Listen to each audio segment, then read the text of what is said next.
So hey, welcome to Well Seasoned Cooking Live in the Well Seasoned Kitchen with Chef Dennis. I'm Angie, and this is our first pandemic cooking class. It's my first live one too. Your first live one? No, I've never done anything. Well, you do live classes all the time. Yeah, you banter back with just people right now. Well, glad to have you. And a bottle of wine. Yeah, that's really nice. Yeah. So welcome if you're joining us for this class. We're really excited to have you here. I can't tell you how awesome it is to be back in the kitchen and have things going on here and have food cooking here again and being able to talk to you guys and just make really good food here. So when I asked Dennis to come in, he was like, yes, let's make this happen. So yeah, so some of you I think have the cook along kits that you picked up from the store or we delivered to your house, whichever. And so if you're going to cook along with us, Dennis is going to make everything in real time so you can follow along and then have dinner. If you decide just to kick back and have a glass of wine, which is what I'm going to be doing while he's cooking, that's cool too because you'll be able to watch this video and then cook dinner tomorrow or later tonight after you've had a couple glasses of wine. So, ready for this? I could use a drink for sure. Let's do it. Let's see if they're able to keep up. Well, first things first, thank you, whoever's out there. Angie's going to keep getting me updates in a minute. Thanks for showing up. As she said, that I'm sure you're sick of eating your own food. And I'm really looking forward to this. I haven't done this in 2 months, but let's just get started. Cheers to you. Cheers. Cheers to Crystal Newman Waters and the beautiful wine they make from the Okanagan. This is some of all Cellars Bubbly. Isn't it delicious? Delicious. I thought it would be really nice with the ragu tonight. Yeah, less lighthearted because the ragu is not going to be a heavy meat ragu. It's going to be nice and mostly plant-based, which we'll talk about in a minute. Yeah. Keeping it nice and light summertime, and it's way hotter in Langley than in downtown. It's always better in Langley. It's hot here. So if you're joining us with a glass of wine tonight, I'd encourage you to buy local, buy some really delicious BC wines, some local craft beer. There's tons of great options. But I'm going to be behind the camera tonight, so if you have questions as you follow along, just ask them in the Facebook feed, and I'll try and answer them in real time and relay your questions to Chef. But let's get started. All right, and also if I have some cheeky friends there, she's monitoring all the content. Heads up. Okay. Okay, have fun and good luck. Yeah, thank you. So, let's push this away for a second. All right. Does anybody know what we're doing today? I guess I will give an answer, right? But today we are going to make pasta. I'm going to make a Cavatelli from southern Italy. And we're just going to top it up with a little bit of lentil ragu also. And there's a nice little healthy salad to go on the side that we can just, I would say lighten up and then push the health emphasis, but we're still eating pasta. It's still going to be super, super delicious. Now, without any further ado, I'm just going to get started with the sauce first, because that's going to take the longest and the vegetables has to cook. Okay? Let's talk about what we're going to do first. And now, I'm assuming who wants to keep up has already chopped their vegetables to size. That's been instructed as in the recipe. Okay, and then I'm going to get the sauce started. I'm going to jump and the pasta. So I'm going to get the sauce started. I'm going to make the pasta dough.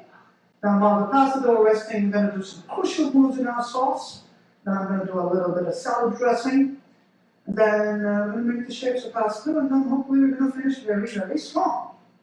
All right. Now, for the first, I would like to start with, here I have chopped celery, carrot, onions, leeks, garlic, cinnamon, and cloves. I have a hot pan that I've been heating up. I'm just going to put a nice half a cup of olive oil in here. Be generous with it. You want to be generous with it. You want your vegetables fried properly and very, very slowly. Okay, that's a good sound to hear. And we're going to get our vegetables going. Now, this part is called the sofrito, or the mirror pot, if you will. Okay. A nice pinch of salt. This salt is going to extract the moisture out of our vegetables, and they're going to cook like little silk purses. Okay? That's gonna be nice and soft. So the sauteing process has started. This is where we just get rid of the excess moisture in the vegetables. Start heating them up with oil that can hold the temperatures greater than boiling point and really start to caramelize and make our vegetables sweet, so you have a nice sweet base and a deep flavor when the ragu is finished. Now, while this is nicely sauteing, let's talk about pasta. What's your favorite pasta, Angie? Dry pasta, I love tagliatelle. Right? I don't love stuffed pasta. That's an odd one. I know, I don't love stuffed pasta. Okay. I love noodles, like long noodles, tagliatelle, Yeah. really buttery sauce. So you should go to northern Italy then, to Piedmont. Okay. Piedmont, is it? Maybe next we'll do the Thailand noodles, but that's next. Today we're going to stick in the south and we're going to do south. But I just want to talk about pasta for a second. So what are the types of pasta? There is the dry pasta. Do you want me to get you a bag? Huh? No. Nothing. Now, there's a dry pasta, the greatest convenience. It's highly affordable, and most of the world will set you back, what, about $1. You can make 3 large dinners out of it if it's a 500-gram packaging. You can go to the smallest city and the smallest market, almost anywhere in the world, and you will find a pack of noodles. And also, the dry pasta is great for lunches, cafeterias. I do not prefer to cook dry pasta in a fine restaurant setting for dinner service. That's my personal opinion. Most dry pasta is very decent these days because we're caught up with the technology. So the only thing that I usually don't spend money on is the really posh dry pastas, you know, the very expensive ones. If you go out there, you might as well make the noodle. But that's my personal opinion on the whole subject. And also dry pasta is a great pasta with a lot of body to it, so if you really want to get heat and useful applications such as like baking the pasta or really boldly flavored sauces, that pasta can stand up to it, as long as it's not more than $15 a bowl. Okay, and the other part is the extruded pasta. Extruded pasta, again, it's very much like dry pasta. I don't dry my extruded pasta. I usually just keep it refrigerated or frozen, and it is again one of like great pleasures. And the best part of extruded pasta is it hydrates way more efficiently than the dry pasta, and it cooks way more even, especially with orecchieri and cavatelli and with these shapes, if you're using an extruded. But today we're covering fresh pasta. Fresh pasta is a luxury. I have about 300 grams of flour here. Okay. Okay. Now, fresh pasta is a luxury. Fresh pasta, some of my colleagues might differ in this opinion, but I don't think it compares to dry pasta. When you do everything right, and everything right, being from picking the flour, first and first, picking the dish, picking the shape, picking the flour, properly hydrating it, properly kneading it, resting it, shaping it, storing it, and just like Angie mentioned before the segment, properly saucing it in a pan and properly finishing it. Now, if you can't score all these marks together, and if you can just do it at its most, it is a very sensual and a soulful experience. And therefore, it is in a different league on its own. That being said, I'm in the industry for the last 15 plus years, and I only met 2 cooks out of all those thousands of people I've met that actually can make exceptional fresh pasta. Now, this one is from the south. Excuse me. This one is from the southern Italy, and it's a water-based pasta. I love these pastas. These pastas do not make wooden noodles, but these pastas make nice little, very good dumpling shapes, such as cavatelli, orecchieri. I think cavatelli means a little rake in Italian also. A rake? Yeah, I think so. Or a pan, like a little something that can scoop it up. Anyway, so what I have here is half of your recipe in your bags. This is 300 grams of flour, 250 mils of water. Okay, and my water is around 90 Fahrenheit. So warmer water, so it gives you a little bit more softness in the dough, so you can knead it a bit easier. Now, I'm just gonna start pulling out this flour until it thickens in the middle. And the reason why I'm doing this gradually is because of that. Now, if I was to use eighths, that will just pull the other eggs, and that will just take the whole liquid out of my little well. But with water is a bit more forgiving, doesn't have the viscosity of the egg, so with the water you can be a little bit more faster in this process. Now, as you can see, as I am hydrating my dough, and hydration is one of the most important parts of pasta making.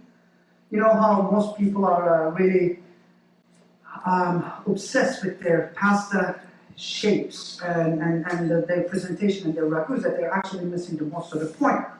So, to make an amazing bowl of pasta, or a really good looking pasta, it all starts from the mixing process. Right now, we just hydrated the flour with just immediate water, and I'm going to grab a pinch of salt here. It's about like 2 or 3 grams. And why I'm using salt is very traditional in southern Italy. It helps with the elasticity of the dough, but as well as since southern Italy relies on mostly water-based doughs, they need a bit of extra flavor. That's why you see all the spicy ragus and anchovies and puttanescas and all that, so that they're just making up for the lack of egg and the richness in the dough. When you go to middle part of Italy, and northern part actually, you will start to see, I'm going to bring my dough together, you're going to start to see more cheese and the balsamic vinegar and eggs, and the further north you go, you will see the wild mushrooms, the porcinis, the chanterelles and whatnot. So in the northern part, they use a lot of egg yolks and eggs in their pasta dough. In the southern part, they use mostly water. Now, I brought my dough together. What I'm looking for is, it's going to take some of this also. What I'm looking for is the consistency of an earlobe when you first bring the dough together. This is still a very mealy dough. As you can see, it tears and breaks. But as soon as you hit that earlobe consistency, if you have any extra flour on your bench, please get rid of it. At this point, this is the dough that wants to come together, and that is the dough that we're going to need. Now, if you keep these little particles on your bench, eventually they will dehydrate at ambient room temperature, and they will start to get into your dough, and they will act like little shards, and it's just going to be annoying and inconsistent. So, clean your work surface. So, Chef, did you talk about flour and why you chose 00 versus using other kinds of flour? Okay, you're going to? Yes, okay. I'm about to get into it. Thank you. So, in the meantime, let's just keep an eye on our sofrito. Can they see inside the pot? Can you tilt the pot a bit? So as you can see, the vegetables are nicely softening up. They are not coloring, but they are really, really lushly cooking, and their sugars are working in the pot, which is great. Now, let's get into flour in a second. So when I make the pasta dough, I usually have the presentation side, the top side of the dough to the bottom, okay? You want to create a little method for it. So what I usually do is for hand mix pasta dough, usually put my finger, fold this part on top of it. I don't pull with my fingernails or my tip of my fingers, but with the end of my palm, and then you give a good squeeze. And a good squeeze is very, very important. There are so many times you'll see people doing these motions. That does not need the pasta. You will use your upper body strength. Okay, you're gonna push, fold onto your finger, turn, push, fold onto your finger, turn, push, hold on, and then you're going to create a rhythm. So, yeah, but one of the most important parts of this process is to be given a good weight from your upper body, so the actual dough meets itself. You're more than welcome to do this in a KitchenAid, but until you master, you should use your hands so you know what you're looking at, if there is something not working.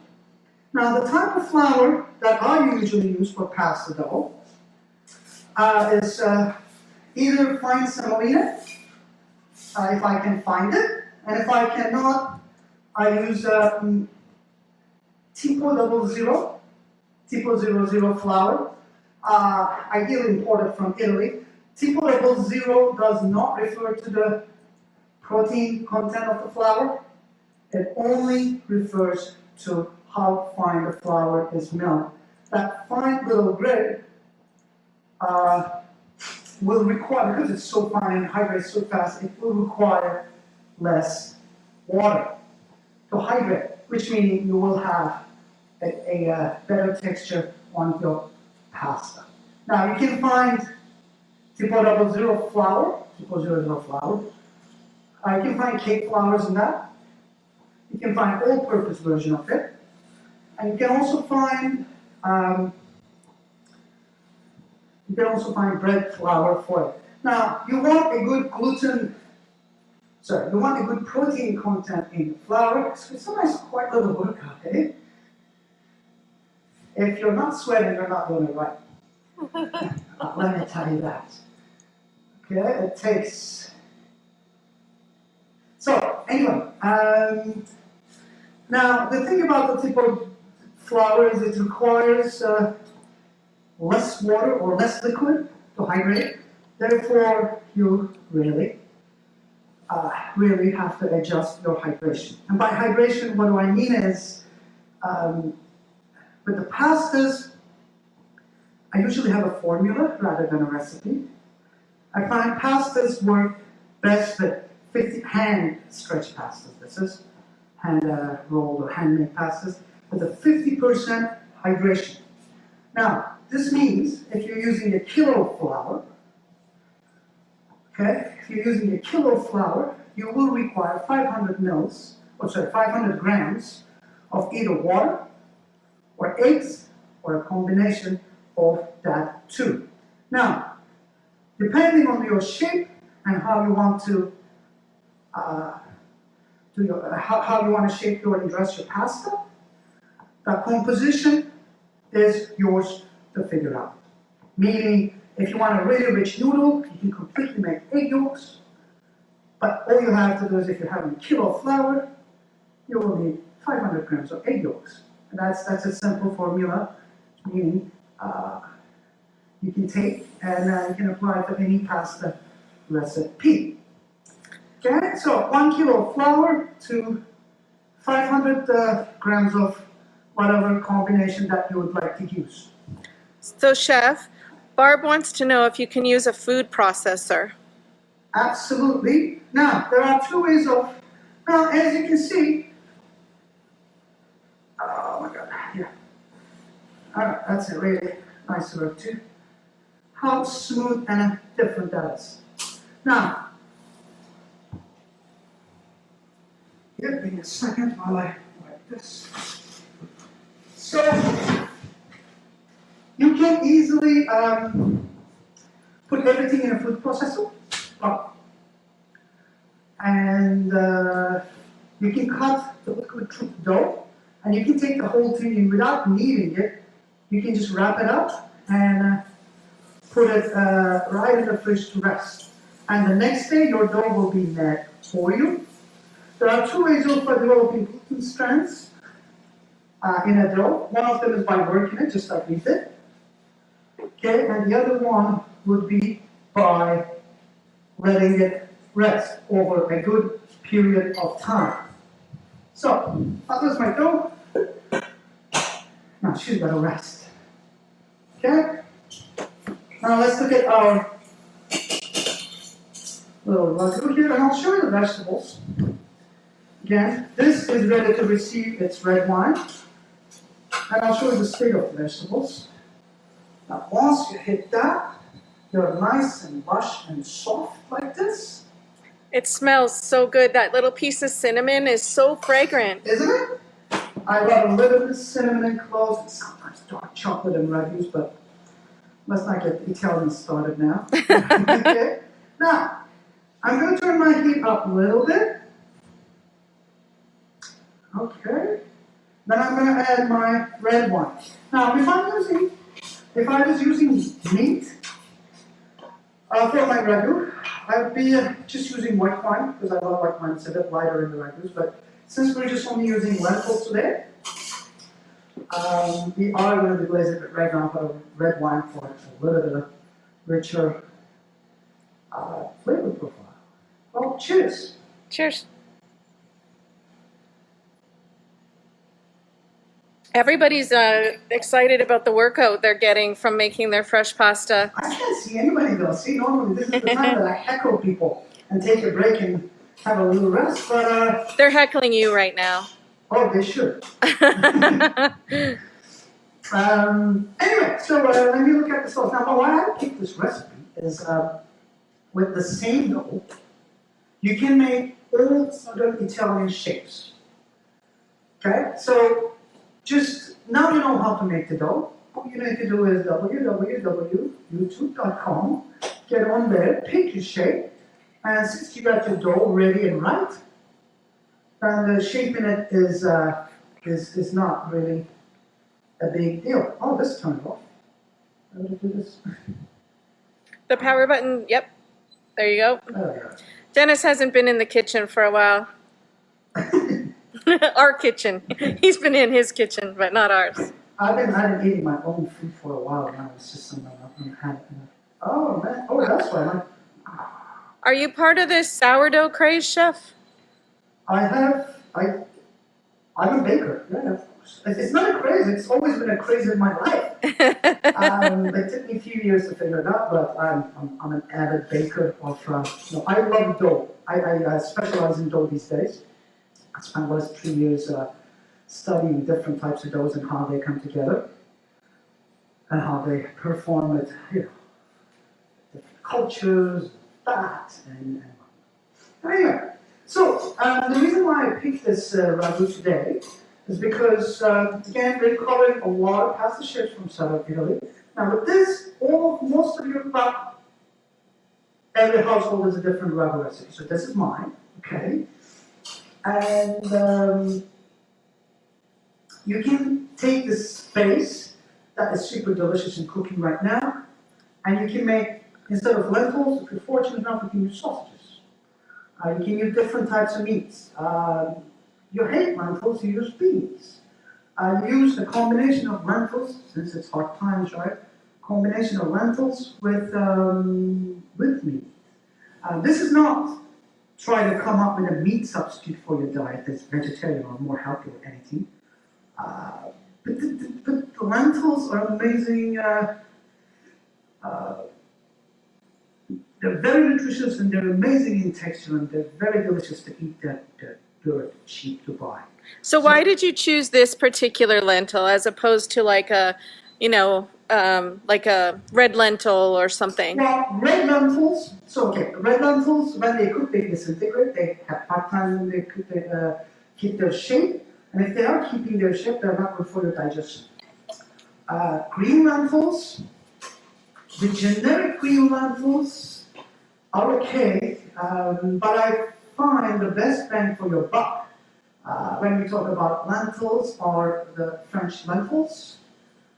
And Shira, I think, Shira from Flowers, sells a lot of local lentils also, and they're quite delicious. And I'm from Middle East, so I'm a green guy.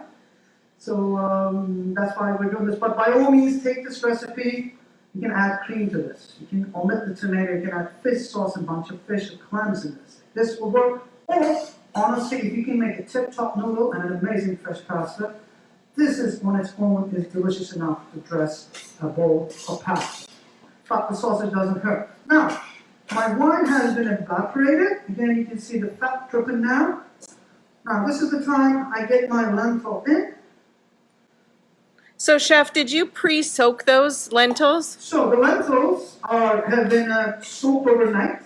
That's like you would do with every other legume that you have.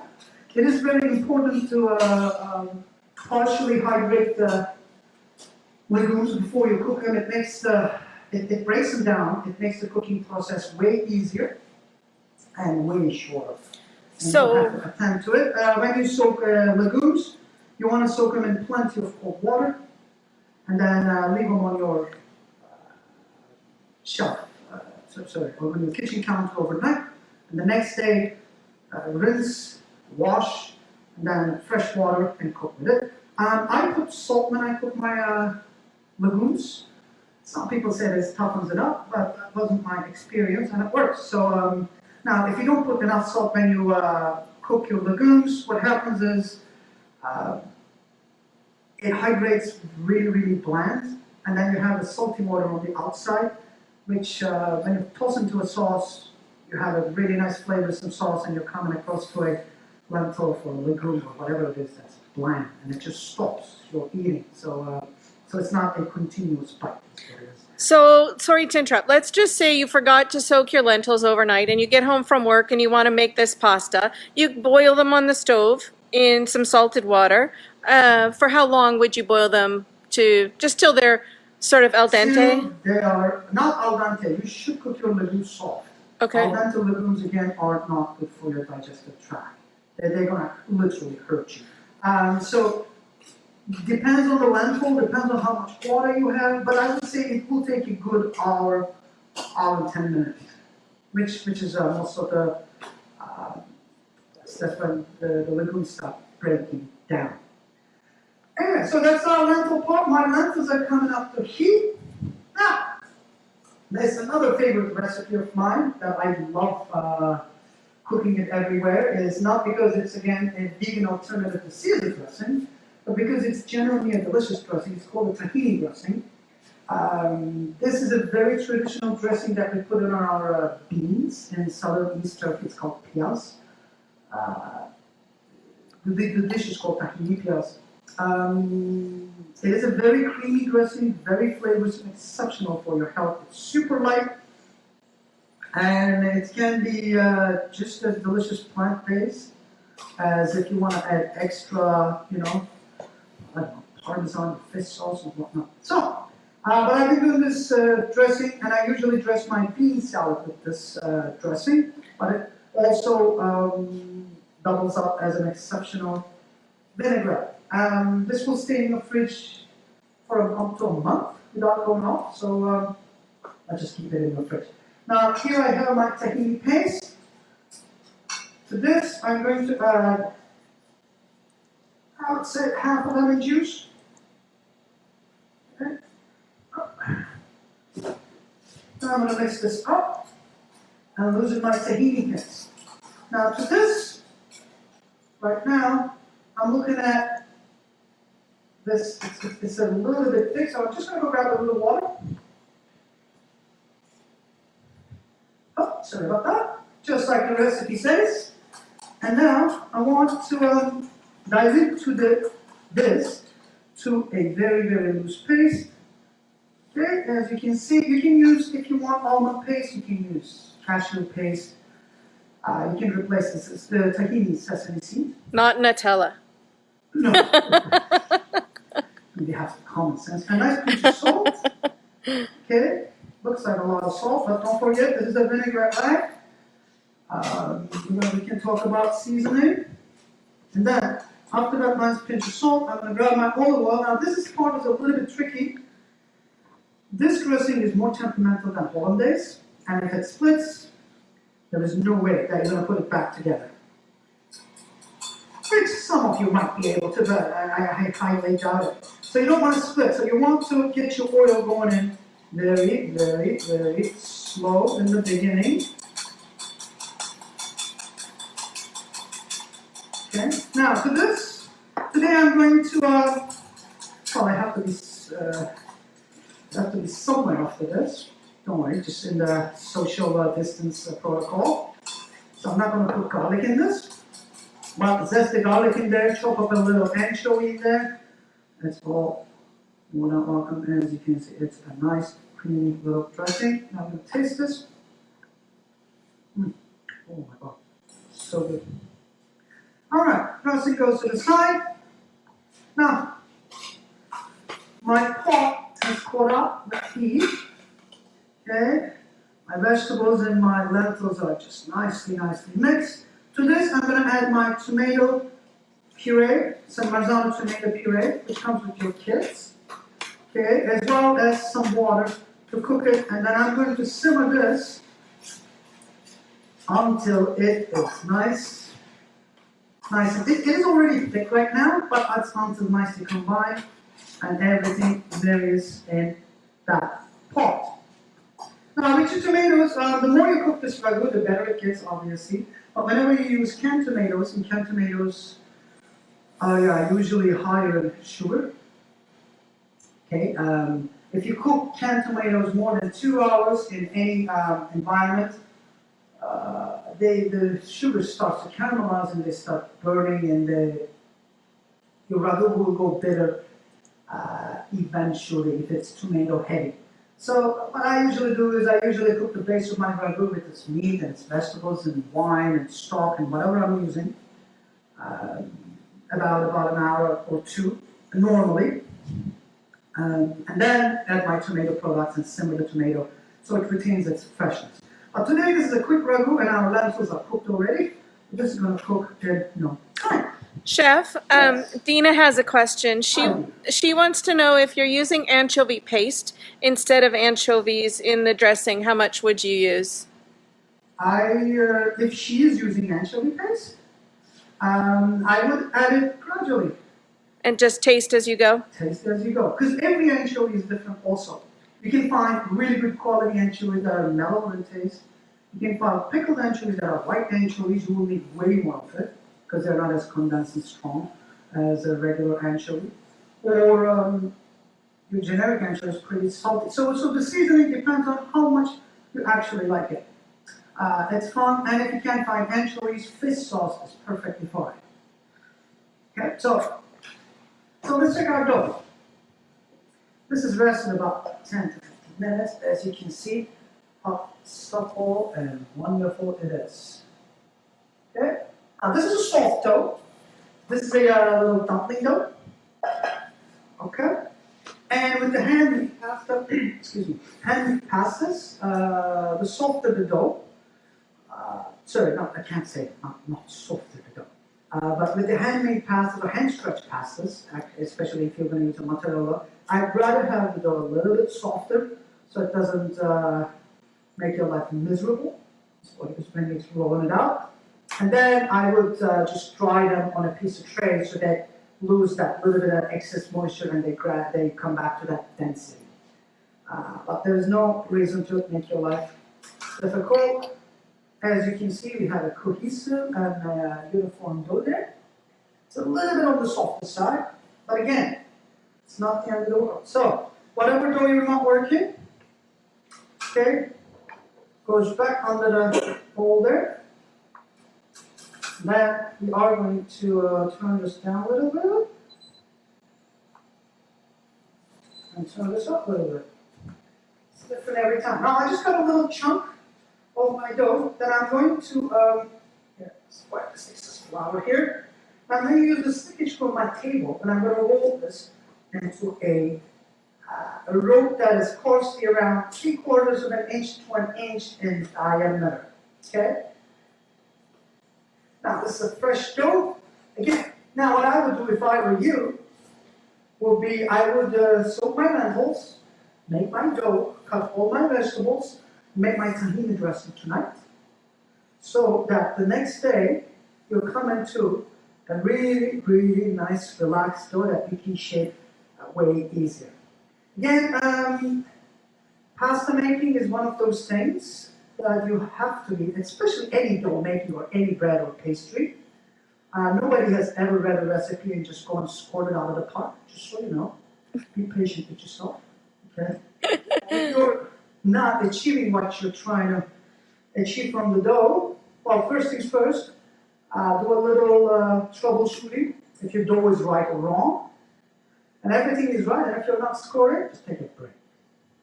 Take a break and come back to it. Have a glass of wine. Have a glass of wine. Because light hands and a lighter touch is your best friend in a kitchen. Okay? Yeah. How are we doing out there? Everybody's keeping up? What? I think there's a couple people that are cooking along, but others are just watching, and they're going to be jealous when you and I are eating this later, but we'll see how that goes. I also started to get into Chinese and hand-pulled noodles lately, but that's a tricky one. Now, and then I'm gonna cut, again, 3/4 of an inch or 3/4 of an inch little dumplings here. Okay? A little bit of impurities or inconsistencies are okay. That's the meat pasta. Okay? No, you're good. So, now, you can take this, as you can see, I cut it into pieces. Okay, just really clean your work surface. Again, just like the recipe dictates, put your 2 of your fingers and pull it. Now, when you pull it, you have to kind of like tear the structure inside too, so you have a little bit of texture inside too. This one is just the first one. Let's show you another one. Again, with 2 fingers, push, smear, and pull. So that's your regular cavatelli, which is a gorgeous shape. Look at it. It will scoop up all that sauce, and it's gonna fill all those little crevices with delicious ragu. Now that's one way. There's another way. You can, if you have fortunate enough to get these little fancy tools. This is called a Cavatelli board, and this is called the little gnocchi paddle. And what you can do, and these are, I want to shout out to my guy Dan Reward and Savio Volpe's chef. Do yourself a favor if you're interested in pasta. Get online, get on Etsy, and search for any pasta tool, and then Nona's Wood Shop would come up. He's local, he delivers for free, and he hand makes these one by one. Local, they're amazing. I bought all of my toys from Dan. Thanks, Dan. Now, if you have a little starry night here, you can just have that little. That's beautiful. Isn't it? Just fresh pasta is so much fun. Again, light ridges. Yeah, that's a disappointing look. Let's do it on the monkey pattern. Again, 2 fingers, pull, and kick. Again, 2 fingers, pull, and roll. 2 fingers, pull, and roll. I think this is called a penna rigate. It means, not penna, sorry, Cavatelli rigate, which means cavatelli with ridges.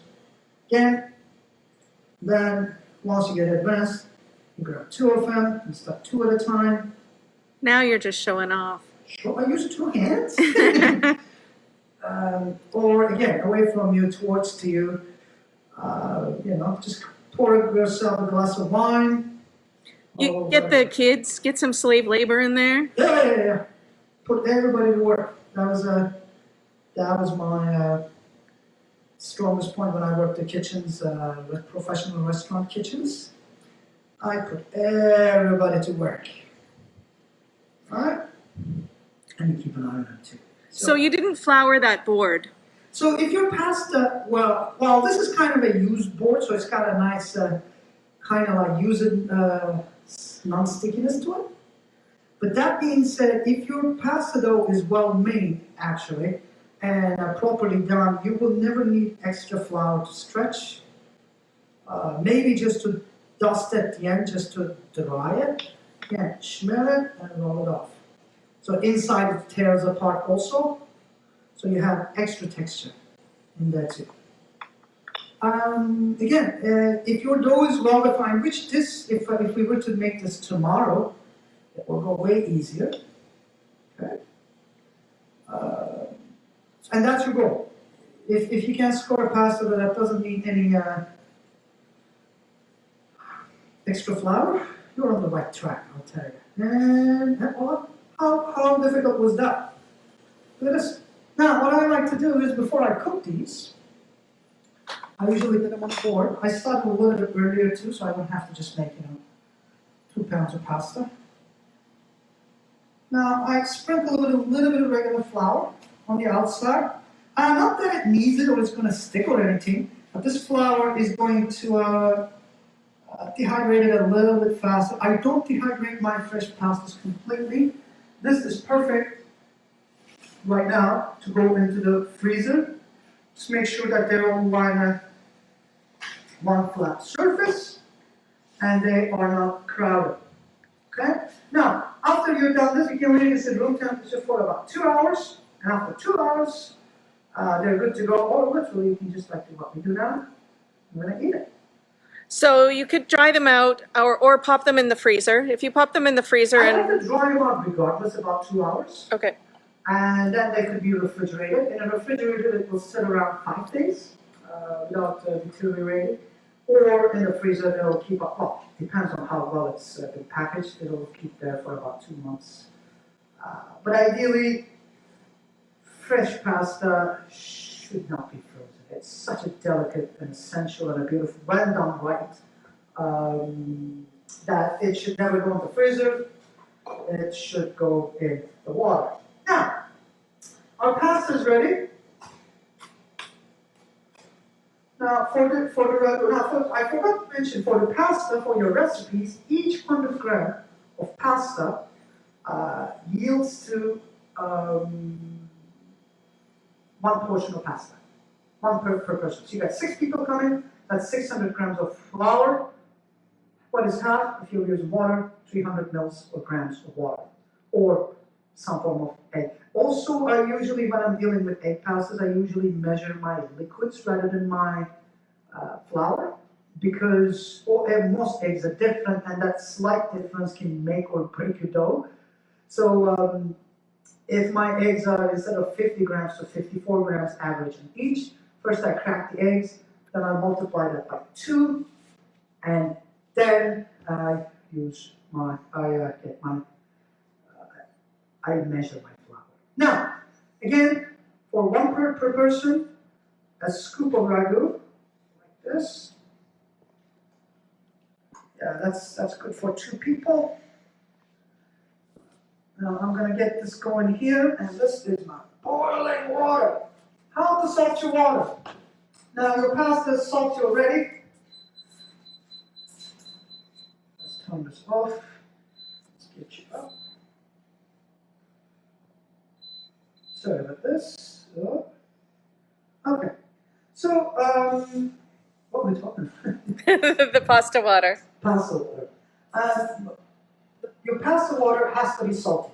It absolutely has to be salty, but not aggressively salty. So I've heard some it has to be salty as the sea. Nope. If you really want to measure it, if you're using diamond crystal kosher salt, it is 1.5 to 2 tablespoons per liter of water will give you your perfect pasta water, okay? That has not been reduced. Again, you want a decent amount of, not this, you want a decent amount of water when you're cooking this, when you're cooking pasta. The reason for that is we use excessive amount of water because we run a service with it. During service, water gets starchy. It's important to have a lot of water. As well as it gives pasta to move around. It cooks more uniformly and more, it cooks more uniformly by moving around.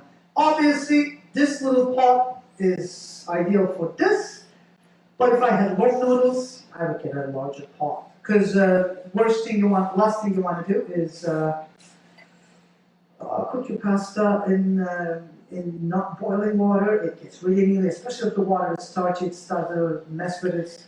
The heavy viscosity starts to mess with the structure of the pasta. But those are not on the curriculum tonight. Fresh pasta again doesn't take a whole lot to cook.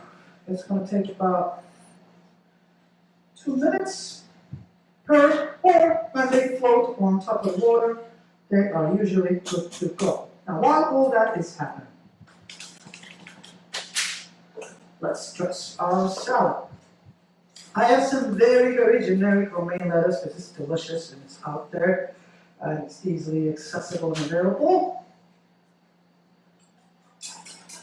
Now I'm going to add my dressing to this. And I'm going to use my hands. Okay. Now you don't want your dressing dripping, but you also do not want dry leaves also. So, and to this,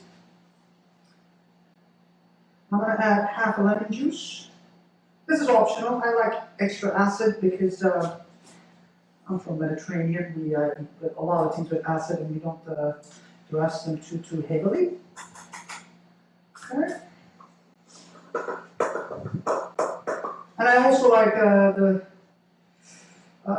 lettuce is in large pieces, so I know what I'm looking at, and it's got more texture to it. A little bit of Parmesan. This is optional again if you're staying, and a pinch of green onions. This is not on the recipe, but fresh herbs salad.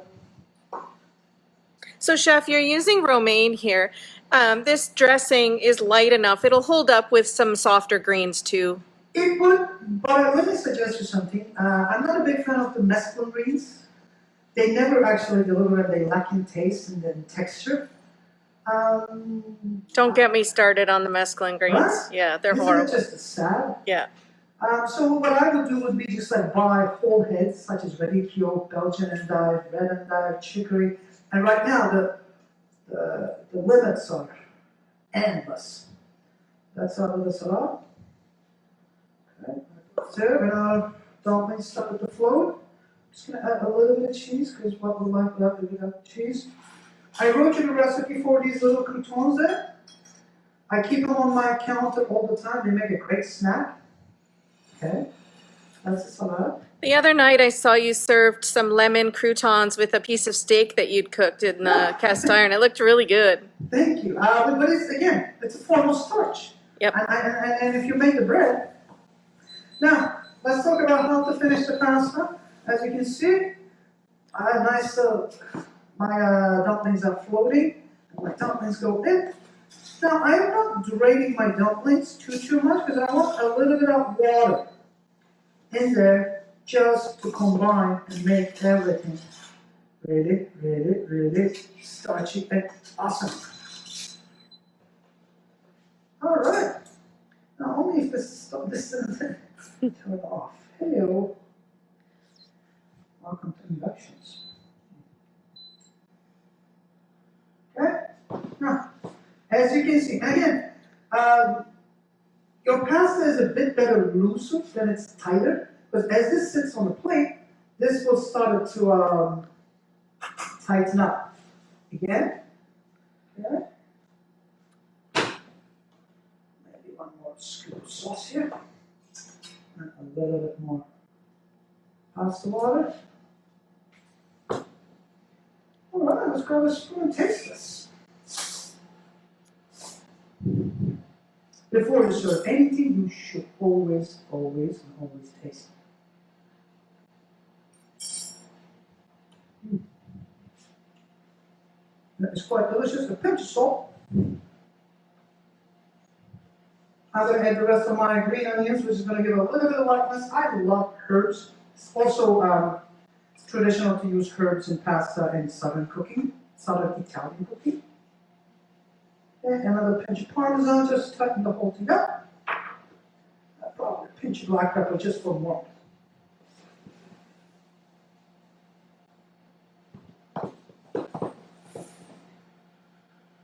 The ragu smells amazing. You can smell that cinnamon still. For just I love that accent. yeah, you really didn't use a lot of it, but it's so fragrant in there with the lentils. But that's the whole thing about it, right? You don't want it really aggressive because cinnamon can be a traumatizing spice. It is, like for unsavory applications, and I got traumatized a lot by my younger cooks. So it is important to know how much to use it. And I'm not as scared of, overbearing flavors and this and that and whatnot. But As long as you just eat the food, the accent should hit you, and as soon as you swallow it, it's gotta go away. If you're sitting there with a head full of cloves and cinnamon, Yeah, terrible. that's terrible. That's traumatizing. Exactly. Yeah. Let's just look at it. As you can see, the starch has thickened the sauce, as well as it is nice and loose, but it is nice and glossy and lush. That's what you want out of the pasta. Let's plate it.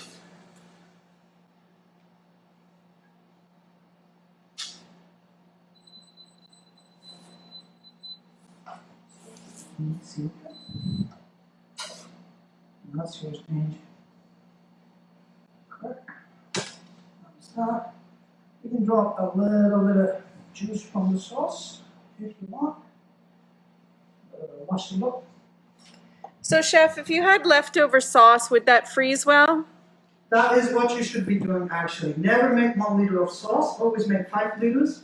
1 liter stays in your fridge, 4 liters goes into the freezer. And yes, lentils freeze exceptionally well. And that just the mustard. Can you pull it a bit closer to you? Thank you. This also. Yep, perfect. And then we are going to finish with a little bit of gravy, I call it, because I'm from Mediterranean.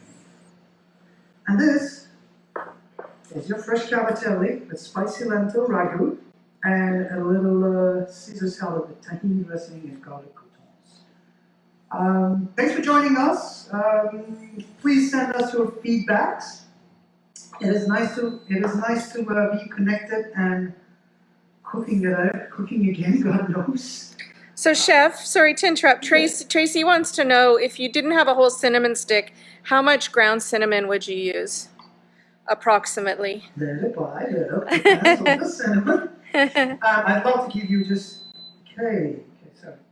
I'd love to give you a precise measurement, but it depends on the quality of the cinnamon, how fresh it is and whatnot. I would say with the ground stuff, be careful and just go half a teaspoon at a time. But that being said, though, I wouldn't exceed more. I wouldn't go up to higher numbers because the more cinnamon is cooked, the more potent it is going to be. All right, well, give it a taste and you let me know. Oh, this is yours. Oh. I've been eating my own damn food for the last 2 months. I love this dish. I always have some cavatelli made in the middle in my freezer. This is the only reason I work here. Why? For the food.